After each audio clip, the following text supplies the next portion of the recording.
Welcome back to Off Ball Takes. This is your host, Yarby Laws, and this is my co-host. For Wells. We appreciate all of the returning viewers. We're forever grateful to you guys. As always, hit the like and subscribe button. Be sure to have our notification bell on and follow us on Instagram and Twitter at the OBT Podcast.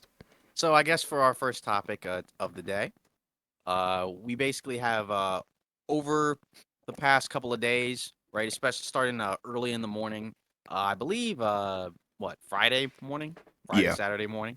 Yeah, so the NBA or NBPA and the NBA agreed to, basically a tentative CBA, collective bargaining agreement. And so this was kind of, obviously there had been a lot of talk about some of the things that they were planning on doing.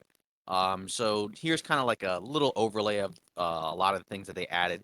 So one of the things, the first things that they reported was that it's gonna for the end of season awards, right? So like MVP, uh, DPOY, All NBA awards, stuff like that. You got to play at least 65 games minimum in order to qualify. I think that's a pretty good one. yeah, I think that makes a lot. Yeah, I think that makes a lot of sense. I mean, usually you weren't going to get those type of awards if you missed a lot of games anyways, right? right. But just now the fact that it's like an official, written in stone type of uh setup is good, right? Because then that For kind sure. of, if you're trying to go for those awards, you got to play, right? You can't Yeah, necessarily just sit. And I'm not like accusing guys of like, sitting out of, on their own or whatever, but I'm just saying like if you want those type of awards, you're going to have to play a certain amount of games. I thought that they might go a little bit lower, because I know to qualify for like a lot of the league leader stats, it's like 50 something games. mm-hmm. Um, but I think this is a good amount. I think it's funny enough. I think the most missed or the least played games I think for an MVP award win I think was Bill Walton. And I think he played 70 games. Oh wow. So he only missed like, yeah, exactly. So Yeah, he I only didn't know missed that. 12 games. Yeah, so it'll be interesting to kind of see who gets in, or how many games whoever the winner is will play. But it's just always kind of an interesting thing. Moving on, the All NBA votes are also going to be positionless. So this year, obviously, let's say like Nikola Jokic wins the MVP, right? If he wins the MVP, then Embiid's going to be pushed down to All NBA second team, Okay. right? But with this new rule, right, starting next year, right, you could Right. have a scenario where, say, both guys, right, are on All NBA first team, and that kind of allows, a scenario where, okay, then that means maybe, let's say, like we have 4 or 5 really, really good centers, right? Then there's a good chance that they all can be on there as opposed to being pushed off, because we know like sometimes like guys will just get pushed out, for one reason or another, Yeah. right? Because with 3 centers on a team, or one center for each All NBA team, then that's pretty much only 3 guys that are centers, right? Right. Exactly. I mean, I think that's a great change because now there's going to be a little bit more diversity probably, and less restrictions. I think less restrictions is always a good thing in terms of awards and things like that, because it gives everybody a fair, an equal, or a more fair chance. Yeah. So yeah, and big men are getting more skilled. So I think it's great. That we could potentially see multiple big guys be all NBA players. Is really cool to me. Yeah. And then also, they finally also decided, beginning, I believe, next season, they're going to add the in-season tournament, right? Which is kind of a big thing that has been talked about for a while, right? Obviously, we had the play-in added a few years ago, Right. and now we got the in-season tournament coming up. So there hasn't really been a ton to come out specifically about what's going to happen with it. They did mention, I think, that you're going to play 80 games, like regular season games, Yeah. and that the in-season games are going to count towards regular season games. So the teams that win are going to end up playing like 83 games as opposed to 82. So I'm going to assume that that might mean that like that could be like an extra win on your record, and maybe in a season like say this season, right, where every win matters, right, because everything's so close, that could really make a huge change in the standings, right? That could be the Yeah. difference between being like a 5 seed or an 8 seed, for a season like this. Yeah. I'm all for it. I mean, the tournament, that would be so cool to me. Because I think it would be cool to see guys be incentivized by something else than the championship. I think it would just rake in tons of money for the NBA too. It would be something that rivals the March Madness tournament, and I think that's a great move because at the end of the day, It's more exposure for these guys. Like I said, more money. So it's a win-win for me. Maybe the players aren't going to go along with that as much. Maybe they're like, well, I don't want to put my body on the line for, a fraction of what I'm making, but we'll see. I think it's a good idea, though. Yeah. I mean, obviously only one team can win the championship, but Yeah. it's nice to have a play for. They Yeah. also mentioned $500,000, as a prize for like each player. So Right. that's kind of a nice cash incentive. I mean, Hmm. I don't know how much they think 500,000 for a in-season tournament is worth to them, but it always Yeah. helps. Yeah. That would be my only concern is how can they incentivize players, Right. outside of the money. Mhm. But we'll see. Yeah. They also mentioned that they're going to, I guess, kind of remove marijuana from the drug testing thing. So I Right. guess, so I suppose, if somebody tests positive for it, then they're not going to get penalized like they would have in the past. So that's definitely, a big change from what had happened Yeah. before. Um, Also, then they also mentioned, just like a few more like front office things, right? Like they mentioned a little bit more punitive measures, right, for the high spending teams, right? So they can't sign certain types of players to like certain types of exceptions Right. if they're like deep into the luxury tax. They also mentioned players will be able to sign if they sign an extension, right? They'll be able to sign for a little bit more. So I guess that could probably help, maybe retain some players and prevent them from just going into free agency. Even if they go into free agency and re-sign, right? It's nice to get it wrapped up with the extension. Yeah. Also, a third two-way contract for uh teams, so I guess that can kind of add like another young player into the development pool. Yeah. Um, uh, you know, I've seen some stuff kind of circulating, like with Draymond. This is in response to the CBA stuff. Um, and he's not happy. He thinks the players lose every time when it comes to this stuff. Um, I don't really know what to make of that because it seems like with these moves, um, there's probably going to be a little bit more variety in the league going forward. I'm talking about like the money moves. Because I think it'll probably give, players more of an incentive to stay, with their current teams, even, the smaller markets. So I'm not really, I don't understand why Draymond is saying the players lose in this situation. I don't know if you understand. Maybe he's talking about something completely different, but, So I think part of it is like with the tax apron stuff, and then some of these other things related to like restricted free agency. So now like you have 24 hours to match a contract as opposed to 48, and the okay. qualifying offer if they don't take the the normal contract, right? I think is more. I think part of what his issue is that I think he feels like the big market teams that spend a ton of money, those teams are going to be punished for Okay. spending more money because like like let's say like Dante DiVincenzo for the Warriors, right? I Right. think they signed him with an exception, but Yeah. once the rules take place, right? Let's say if the rules took place prior to last offseason, they wouldn't have been able to sign him, right? They would have had Okay. to, sign the guy in the minimum, right? And Yeah. obviously he's been a big part of the team this year. So I think that's his complaint. It is kind of weird because it does feel like it's kind of like an excuse for like teams to not really spend money, but Right. at but also like a lot of these rules like have kind of been revealed over the course of a few days, so it's possible there just may be more stuff that we just don't know about yet, and it still hasn't been like 100% I think official yet. Right. So there could just be other stuff like in the works, that we don't know about right now, but maybe we'll know about like I don't know a week from now. We'll see. Yeah. And his direct quote, I'm just going to read it, it was Yeah. never seen someone go to a table with the assets that make the machine or that makes an entire machine go and lose every time. Yeah. Blasphemous. That's what he Yeah. tweeted. Yeah, and I guess yeah. Oh, sorry. Go on. No, go ahead.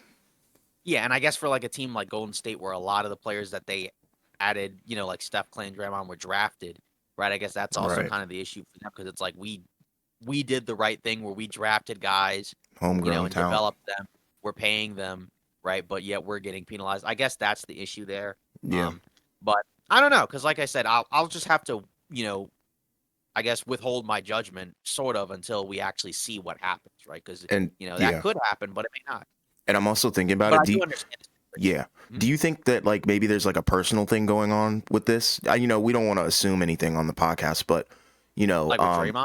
yeah, because like I think he has the right to opt out of his contract at the end of the Mhm. season, right?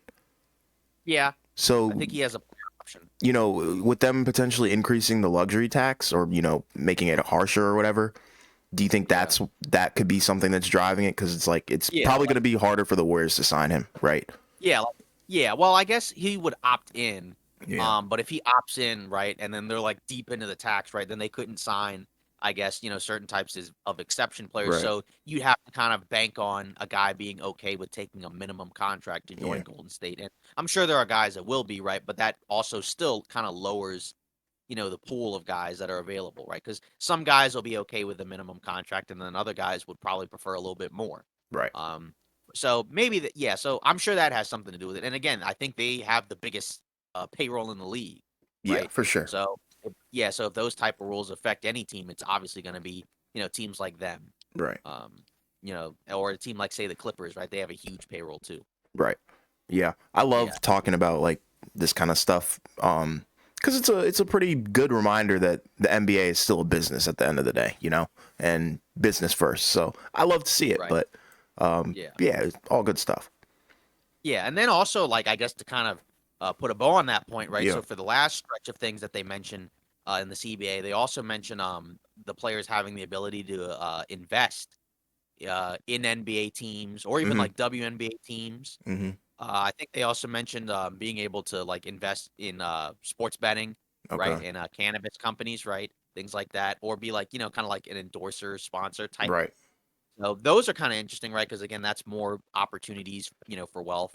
And I think they're the only team, if I'm not mistaken, once this takes place, where like I think the NBA is the only league, right, where once this takes place, where players will actually be able to, I guess, invest in NBA teams while they're still playing. Because Right. I think normally you can do that if you're no Retired. longer a player, but I Yeah. don't think you can usually do that in other leagues while you play. Yeah, it's cool. It feels like they're taking care of, their guys. I think that's what's going on here, and loosening the reins on players. And this happens every once in a while. Rule changes come along, and it frees up the players to allow them to do more things. And I think it's great because it opens up their bag. They can get more money. Um, and there's going to be equal opportunities for a lot of these guys. So I think it's all great.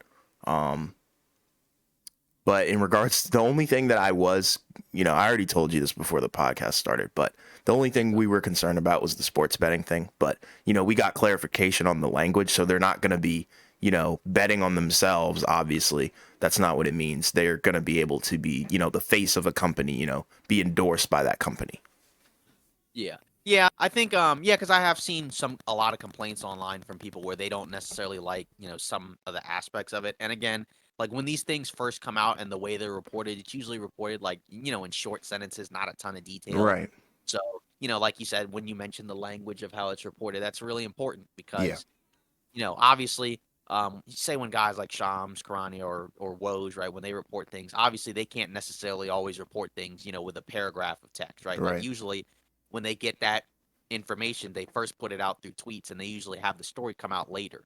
But Yep. obviously, the first thing that everybody sees is the tweet. So when they see the first few sentences, or like maybe it's one sentence or some key words, right, that can obviously shape people's perceptions. It's kind of like when they mention players sign a contract, right? And we see that initial number and we're like, wow, that's a lot of money, right? Right.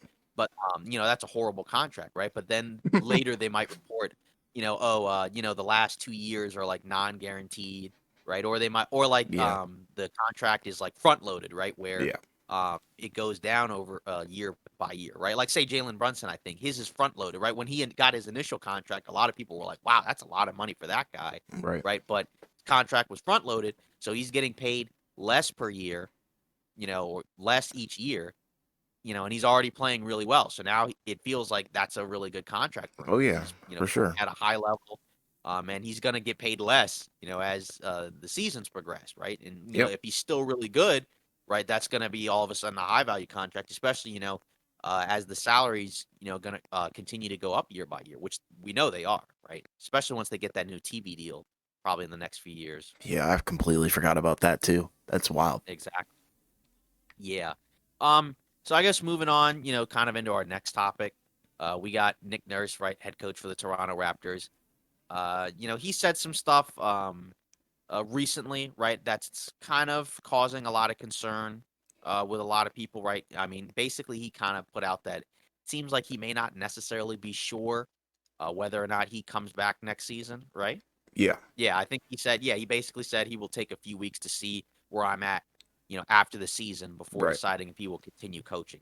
Yeah. Obviously, it's been, we talked about it a ton, right, on this podcast. It's been a tough season for Toronto, right? They Mm-hmm. were really, really good last year, right? They were almost a 50-win team. I think they were the fifth seed, right, in the Eastern Conference. They Yep. lost to Philly in the first round. Some people thought they could upset them, but still, like, there's no shame in losing to No. Joel Embiid and Harden. Yeah, for sure. But this season, yeah, but this season they've been a lot worse, right? They've basically been a 500 team for Yeah. most of the season. They made that weird trade with Jakob Poeltl where they added the center, and I guess yeah, they're better than they were before, but they're still, basically a play-in team. Yeah. They're ninth Um, right now, I think. yeah, exactly. Yeah, I think yeah, because the standings have changed. Because as we've talked, right, teams are playing, and the standings are still Right. crazy. But yeah, so they're yeah, regardless, they're a playing team, which is Yeah. not where I think a lot of people thought they would be. Mm-mm. You have some guys, right, that like say Siakam's had a great year, right, but Scotty Barnes has been kind of up and down. Van Vliet's been kind of up and down. They've had some injuries at different points, but it is weird because it's like thought he was a really good coach. Me too. Um, Obviously they had some things go their way, right? When they played the Warriors in the finals, right, with the injuries to Durant and Clay, but still, right? He won a title his rookie year, and he kept Toronto, in as a solid playoff team even after Kawhi left, right? Because that following season they still made the playoffs. They took Boston, right? They took Boston to 7 games in the second round, right?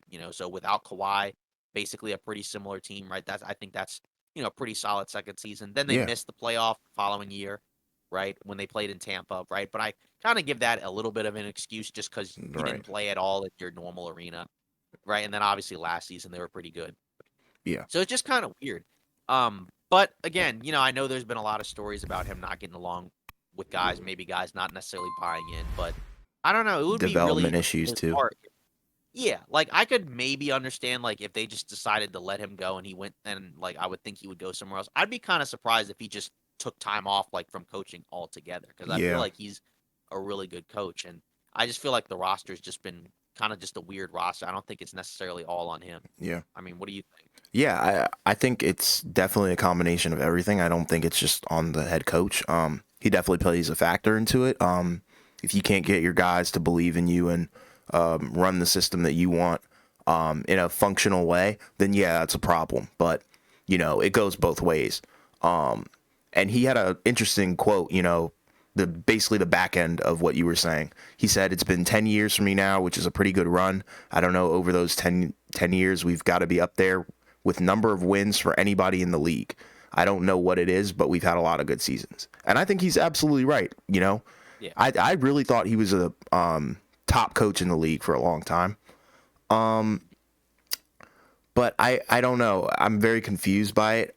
I didn't think that the relationship would sour like this because it doesn't sound good. This does not sound good at all. So, and the way he's kind of talking, it does sound like he might be thinking about stepping away from coaching entirely for a little while. That's the tone that I'm getting. And he said this team needs playoff experience. That's where I'm at right now. And he's just focused on trying to win. That's what it seems like it really is. But maybe the guys on the team aren't. I don't know. I don't want to speculate. But this is a really weird situation and just more weird to add on to the rocky season and weird season that they've had in general. So Yeah. I don't know. Their future is not looking too bright right now, but I think there's still hope for them. I mean, and like, in the case of him with his coaching, you look at Quinn Snyder, right? He coached Utah, for a while, and they were always pretty good in the regular season, Right. but always came up short in the playoffs, right? Then he steps away from coaching, right? But then, still gets another opportunity, less than a year from that. Right now, Yeah. he's coaching the Hawks. So, I mean, regardless, I feel like we'll see more of him at some point, right? Whether it's Toronto or somewhere else.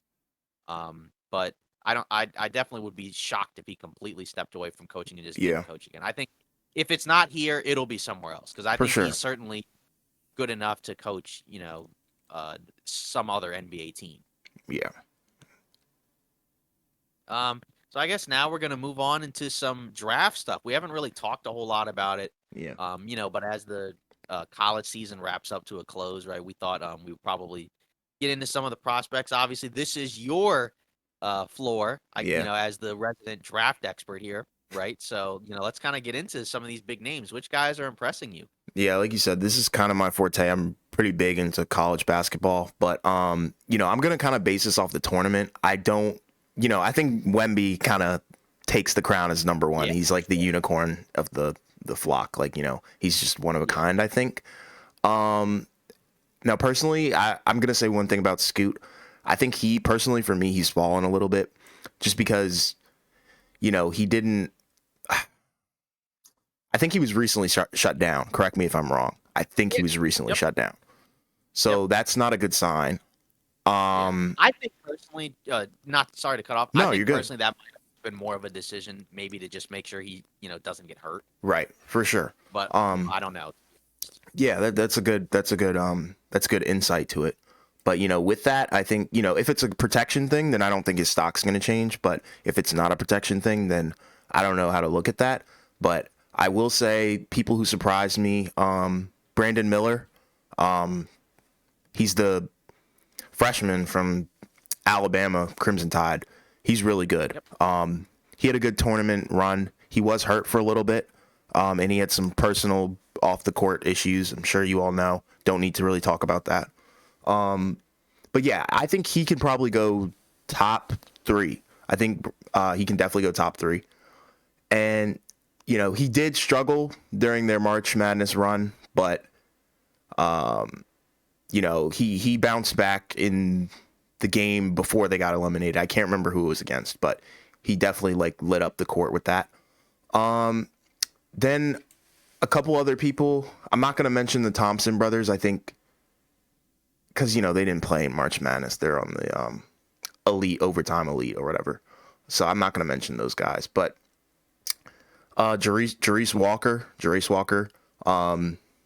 Yeah, he's pretty good. He's from Pennsylvania, but I think he's really intriguing because he's like a forward that can, handle the ball, but at the same time, he's also like a really good defensive rebounding guy who like stuffs the stats. He's kind of like a baby Giannis, but a little shorter. So I think those are some standouts. Definitely Grady Dick, very good. Unfortunately, Kansas went out. Kind of sad, but it is what it is. He's going to be a really good guy. Definitely like the marquee model for what a 3-and-D wing would be in the NBA. So I think that's a good. He's a good guy to watch. Let me think who else. Jordan Hawkins. He's a sophomore, which is kind of interesting. So he's not a one and done, but he's around 6'5". He's like 21, but he's really good. He's a shooter, definitely like pure shooter, probably around like 40 something percent, but that's contested. that's contested. It's not uncontested, which is crazy. So 40% contested threes. So yeah, just straight up knockdown shooter. I think he'll be really good. I have to shout out Amari Bailey. He had a rough regular season, but he had a great, and I mean great, March Madness run. Unfortunately, UCLA got eliminated. And it was a really close game too. I think they only lost by like 2. But yeah, he's put it on a show. So his draft stock has risen. I think he was supposed to go probably early second round. Now he's definitely going late first round. Yeah, there's a couple more guys. I think Keontae George is one to watch. I think he was better in high school. I think one more year at Baylor would do him some justice, but he's already declared for the draft. So that's that. He's a really good scorer. Simple as that. Just look him up on YouTube. He's really good. And he won Big 12 Rookie of the Year, averaging 15 points. But he didn't have the keys to the offense. So I'm curious to see, how he would fare in the NBA. Sorry if I'm talking fast. I'm just trying to, get these guys out of here rapid fire style. Marquise Noel, that's the guy that everybody's been talking about. He's a shorter point guard. very crafty, lights out shooter. I don't know if this was like, some sort of March Madness luck or, Cinderella story, but they weren't even like low seeded. I think they were like third. But I didn't watch a lot of Kansas State, but he's declared for the draft, so I'm sure he'll probably go second round, maybe late first round. I just don't know how many people are willing to gamble on a point guard that's really small, but we'll see, especially with how height works in the NBA now. I'm not sure how long of a career he could potentially have, but I think he'll probably, get picked up by somebody. Dariq Whitehead, he's from Duke. He's pretty good. I know he was injured a lot, and he didn't get to the free throw line often or finish like at the rim particularly well. But he definitely improved, his draft stock because he shot like around 43% on three pointers. So I think that's enough to warrant, first round consideration at least. But that's about it because there's a lot of talent here. I don't want to, harp on it too long. I think we'll probably do a couple episodes, getting in depth on the draft once, we learn who has what picks, But Exactly. yeah, that's the Yeah. big thing. Go ahead. Yeah, I think after Victor, once you get to like the debate between Scoot and Miller, I think like part of who you would rather pick, I think is probably gonna depend on whether or not you're more into the idea of let's build around a guard, Right. right? Because obviously Scoot Henderson, right? He's obviously the strengths with him is he's like what 6'4", right? He's kind of like a big, strong, really athletic guard, Yep. right? Or if you're more of a Miller guy, right? Maybe you want to more so maybe kind of put your team like around the idea of a big wing, right? Yeah. Because And he's he's a shooter too. relatively, yeah, exactly, relatively tall, right? Relatively, kind of thin, sort of, right? But like you said, pretty good shooter, pretty good ball handler, pretty Yep. athletic. So I think it's more so what depending on who you think is the guy that can kind of like you can build around. I think Right. that's probably what you're gonna base your pick off of, right? Because some people like to build their teams around like their point guard, right? And then other teams kind of like to build their team around the wing, right? I think Yeah. you need both of them, to be a really good team, right? But obviously, you can kind of like it kind of just depends with the team, right? Because when you look at the Warriors, right, their team is built around Steph, right? But then when you look at a lot of the other previous championship teams, they're not really built around the point guard, right? Right. Milwaukee, their best team is or their best player is Giannis, right? He's a big. I mean, we don't even know what to call him, right? But I guess he's obviously not a guard, Right. right?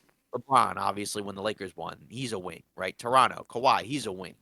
Um, so I think a lot of that is going to kind of depend on what type of player you prefer building around. But I mean, I don't think you can really go wrong with either one. I don't see either of them being bad. I Yeah. think this is a yeah, I think this is a pretty deep draft with a lot of talent. I think it just kind of depends on like some of these guys, right? Like say the Thompson guys, right? The Where they're biggest really gamble. athletic. They're the Yeah, biggest exactly. gamble in the draft. Yeah, they're really athletic, but they're not necessarily strong shooters. So, I think you kind of need to bank on, all right, are their shots at a level where, you can develop them and make them better, right? Or is it kind of like something where it's like, they're never going to be good shooters, so you kind of just have to, just build off of their athleticism, Right. right? So, like for example, like I was big on Evan Mobley last year, right? I know Okay. that there were like a lot of people that were kind of like, I'm not sure about him, right? Because Right. he's really skinny, despite his height, right? But obviously he's been terrific, right?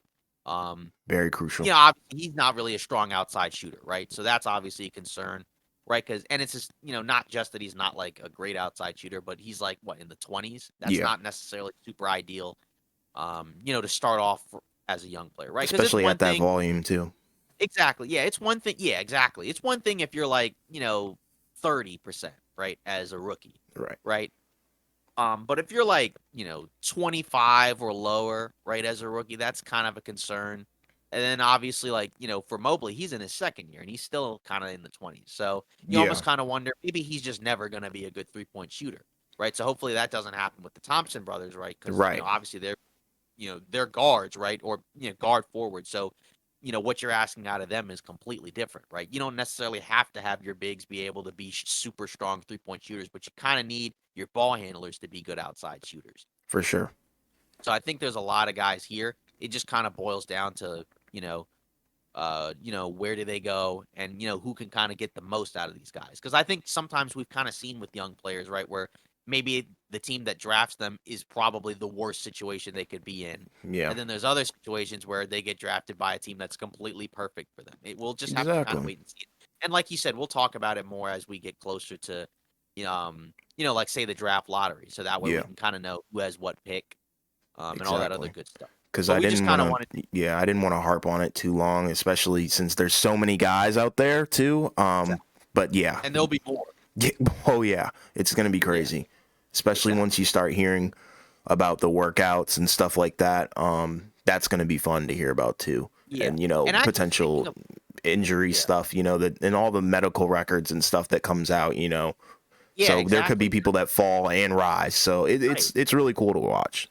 And I think speaking of which, I think in the CBA they mentioned it was kind of one of those like posts that they put out later. I Hmm. think that with the physicals, teams are the players are going to have to like have physicals for Oh, certain teams, right? So I guess like if you're kind of projected as like a I don't know a high lottery pick, right? You're okay, gonna have to put out your physical stuff for the top teams that have a chance of picking you because they want to see that stuff, right? So they know right, what's up physically. So okay, like you said, that's obviously going to be important, right? Because you could have a situation where maybe there's a guy that's really good, right? But then when you see his physical, you might be really scared off, right? Kind yeah, of like what happened with the Michael Porter Junior uh, situation with Denver, right? Where he was one of the top players in high school, right, right? He was looked at as being pretty good in college, right? But he fell towards the bottom of the lottery, the right? back Because injury, teams were yeah, exactly, because teams were so scared about his back issue. yeah, And he has had back issues since he's been in the pros. Obviously, when he's on the court, he's really good, but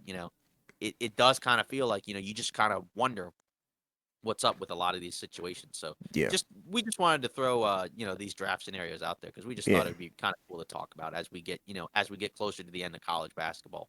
Yeah, and like you said, sorry to keep going back to it, but with the draft stuff, like you said, after after Wemby and Scoot, I think it's really a toss up for whatever you need. Kind of like what you were saying. Because all these guys are phenomenal. I think this is going to be one of the stronger draft classes that we've seen in the past couple of years, and I think it's solid and it's deep. And there's a lot of guys who are really, really good in high school that maybe chose the wrong program, and that kind of is why their stock fell. Like I said, Keontae George, he's one of the best. He's one of the best players in high school at one point. And then he got to college and it didn't really translate. But I think that was a case where he chose the wrong program. So once these guys get to the league, it's a whole different story, and I can't wait. Yeah.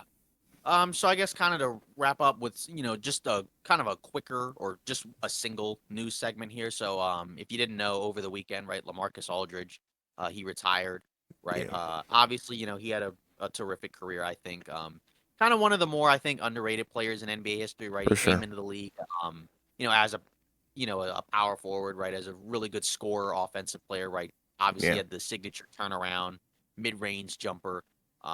Transitioned obviously more into a center later in his career as the game kind of changed, right? Over his career, finished with averages of 19 points, 8 rebounds, right, a block. Uh, I mean, 50% from the field. I mean, those are really good numbers, I think. Obviously, we know him most of his time he spent in Portland, right? Then he spent, right, that latter part of his career in San Antonio, right? Kind of to be the heir apparent to Duncan, sort of. Didn't necessarily work out, unfortunately, for him. And then he went to Brooklyn, right? He goes to right. Brooklyn. I forgot about that. Yeah, exactly. That's actually where he Wow. wrapped up his career, right? He Yeah, went to Brooklyn right after Durant, yeah. Kyrie, and I Harden remember were that. there, right? Yeah, started for a little He bit, did. right? Yeah, And then he had that. Yeah, exactly. Obviously, we also know he had the heart issue over yeah. the course of his career, right? He had some problems with that, and then he actually had to retire his first season in Brooklyn because he had kind of a flare up with his heart, Right, right? And then thankfully he was able to kind of work that out in the offseason and get it to a point where he could play again for Brooklyn. But again, battled injuries, right? Because he was an older player, right? And right. then that was, last year was his last season. But, we just wanted to, just kind of shout out LaMarcus Aldridge, for having a really good career. Is he a Hall of Famer in your mind? Yeah, LaMarcus Aldridge is a Hall of Famer because um, I think during the time that he played in, it was interesting because he was kind of playing in the time where big men were transitioning into more skill positions, where they can do more than just be a guy that gets rebounds, blocks, and post up. But, you know, he was so consistent in his craft and what he did. Like you said, signature turnaround. It's one of the greatest of all time, technically. Yeah, smooth shot. And, you know, he played with Dame. Yeah, I think he deserves to be in the Hall of Fame, honestly, just for all of his, you know, woes and accolades that he acquired in Portland. I think he was really one of those quiet, silent killers in the NBA. Yeah, I definitely agree. I know for like, there's been like lots of discussions with the Hall of Fame where a lot of people feel like it's really easy, to get into the Yeah. NBA Hall of Fame, and I guess you can, make the case for it. But I do think he had, a career where it's like I think he put up a lot of great numbers, and Oh, like you yeah, said, was for pretty sure. consistent over the course of his career. And I would say, I think definitely for the Hall of Fame, if you're putting up big numbers consistently over a pretty solid stretch of time, I think that's good enough to get into the Hall of Fame. I mean, Yeah, obviously, there's a ton of guys in the Hall of Fame that didn't win championships. I don't think that's necessarily the criteria to get in, right. right? If you had a terrific career over a decent stretch of time, I think you should get in, right? Yeah, Like if you had one really good season, right? I mean, obviously, then that shouldn't necessarily happen, right. right? But I mean, he played what 16 years or so, right? I I think he think came so. into the league in 2006, Yeah, right? Retired last year. So, or I mean, it's a now good he's chunk of retired, right? time. But he didn't play at all this year, right? So basically, like 16 or so years, It's right? a big chunk of time. Exactly, right? And pretty much was a double-digit score, and close to double-digit rebounder, pretty much every year, Yeah, right? So that's how he gets those numbers. So I mean, I definitely agree that he's a Hall of Famer. I just, kind of was just curious because I know, like I said, yeah, some people it took a while for them to get in, right? Like Chris Webber recently got in, right? He right. retired, like what, 15 years ago. Oh, yeah. And he had a lot of he put up a lot of big numbers too. So I just was kind of curious, Yeah, just I from that think I perspective. think he'll Yeah, I get in there. I think he'll get in there. Probably later on down the line, like you said, it's probably going to take a while, but I think he's for sure a Hall of Famer. You're normally you're normally not eligible, I think, until about 5 years after you Yeah, retire. So I guess yeah, you'd he's probably be he's going to get in. eligible in like 2028 or so. Right. I think he'll get in. Yeah. That's it for today's episode of Off Ball Takes. We appreciate the support. Don't forget to like and subscribe. We hope you had a good listen for this. So we'll see you next week.